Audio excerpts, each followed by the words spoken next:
Olá, alunos! Vamos mais para uma videoaula. Segundo ano, Física, propagação de calor.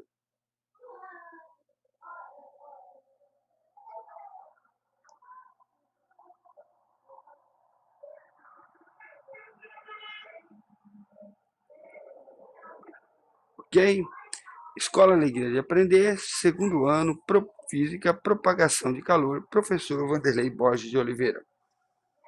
Propagação de calor é a propagação de calor essencialmente ocorre quando corpos estão a temperaturas diferentes.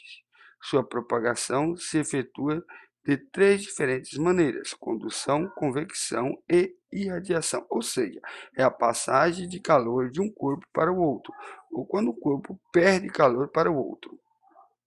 Condução. Condução é o processo pelo qual a energia se propaga por meio de choques entre moléculas, sem o transporte de matéria.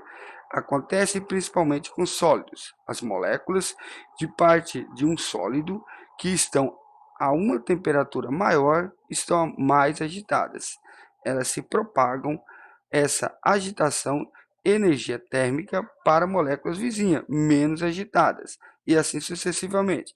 Se você pega uma barra de ferro, a barra de ferro está mais fria, então o teu corpo vai perder calor para essa barra de ferro, entendeu? Madeira e vidro, por exemplo, são isolantes térmicos, ou seja, maus condutores de calor. Por isso que você pega uma madeira, entendeu? Você não tem a sensação que elas têm uma temperatura fria, apesar que o dia pode ter, ou você pega nela na madeira quando ela está no fogo, você não tem a sensação que ela está quente.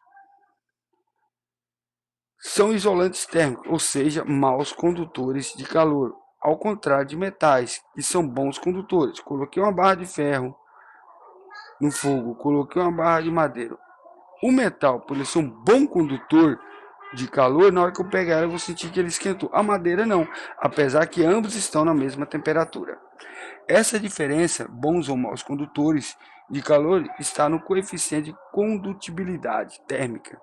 Se entre duas regiões de corpos há uma diferença de temperatura, o coeficiente de condutibilidade térmica indica como é o fluxo de calor, energia térmica por tempo, nessa região.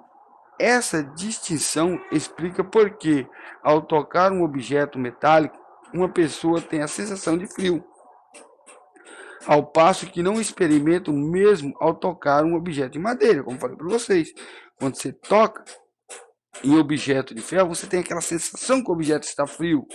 Passou durante a noite chuvosa, uma noite fria, você tocou no objeto de ferro, você vai ter aquela sensação de frio, diferente que se você tocar no objeto de madeira, porque a madeira ela é uma mal condutora de calor, diferente do metal, que é um bom condutor de calor. Ou seja, apesar que ambos, tanto a madeira como o ferro, estão na mesma temperatura, mas apresenta para vocês uma sensação diferente. Assim, se o corpo da pessoa estiver em uma temperatura mais alta que o desses objetos, ele cede calor a ambos. Na madeira, porém, o calor se propaga com mais dificuldade. Contrariamente, o metal, retirando mais rapidamente o calor do seu corpo, dando-lhe a sensação de estar mais frio. Peguei na madeira, peguei no metal, ambos vão retirar o calor do meu corpo, mas como a madeira é mais lenta para retirar, a agitação molecular lá vai ser menor, então eu não vou ter essa sensação tão rápido. O metal, na hora que eu toquei nele, como é mais rápido, agita mais, então você tem a sensação de que há uma diferença de temperatura ali. Contrariamente, o metal retira mais rápido o calor do corpo da pessoa, dando a sensação de estar mais frio. Igual sensação pode ser experimentada no piso do banheiro, pisar sobre o piso cerâmico ou no tapete. Não há diferença de temperatura entre o piso e o tapete. Não há diferença de temperatura entre essas matérias, mas de sensação, em razão de as condutibilidade térmica do material serem diferentes. Ou seja, o piso e o tapete lá estão na mesma temperatura, mas a sensação são diferentes, porque um é bom condutor e o outro é mau condutor de calor. A essa quantidade de calor que passa em certo intervalo de tempo, dá-se o nome de fluxo de calor. Convecção. Ao colocar o fogo em um recipiente, peguei uma panelinha, vou fazer o cafezinho, vou colocar lá o fogo, vou ligar lá o fogãozinho lá, vai começar a esquentar embaixo, entendeu? Embaixo, a água que está próxima àquela superfície que está esquentando, vai adquirir o calor que está tendo ali no metal, e ela, por ser mais leve, ela vai mudar de posição. Ela vai para cima e a água que é mais fria, ser mais pesada, vai para baixo. Vamos ver como é que vai ficar? Ao colocar no fogo um recipiente com certa quantidade de água inicialmente a 20 graus Celsius, o calor é transferido da parte externa, ou seja, o fogo da chama lá do fogão, por condução. Quem está conduzindo ele? O fogo está através da panela. Por isso, os utensílios de cozinha são feitos de cobre e alumínio, porque eles são bons condutores de energia, de calor. Então eles vão conduzir a temperatura da água. O fogo esquenta o alumínio e o alumínio vai passar o calor para a água. Como a parte inferior do utensílio está mais próximo da chama, ela se aquece primeiro. E isso faz o líquido na parte inferior também se aquecer primeiro. Como veremos mais adiante, com o aumento da temperatura, seu volume aumenta, consequentemente, sua densidade, ou seja, a água fica mais leve, aquela água aquecida, diminui, e a essa porção de água mais quente sobe, a água, pois a água da parte superior, mais densa, está mais fria, desce, desloca-se para baixo, forma-se no interior do líquido o que se chama de corrente de convecção, que facilita seu rápido aquecimento. A convecção ocorre nos fluidos, líquidos e gases. Não ocorre no vácuo. Um exemplo de convecção: chuva de verão.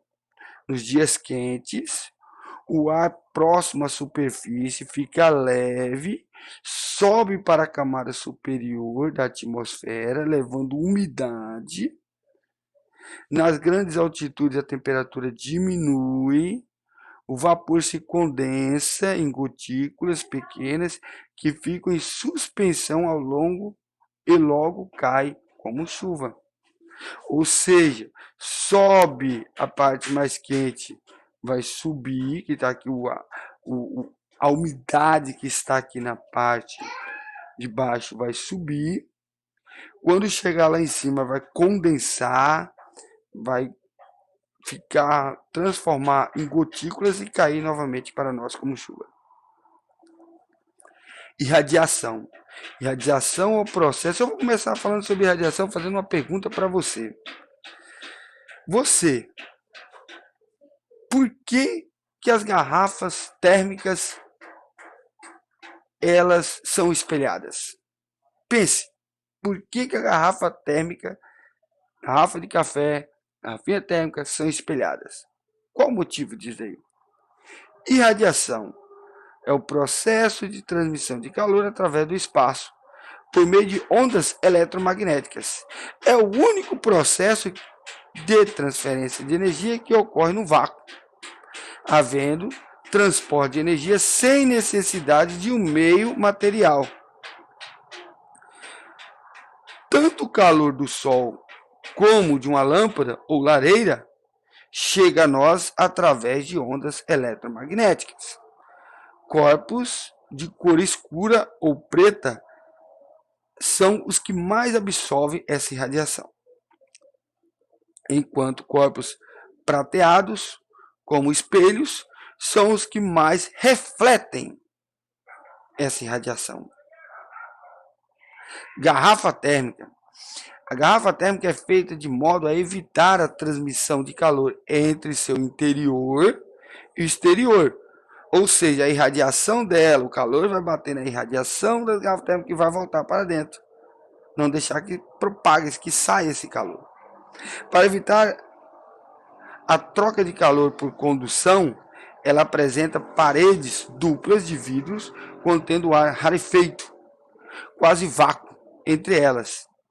Lembre que a transmissão do calor por condução precisa de uma matéria, de um meio material.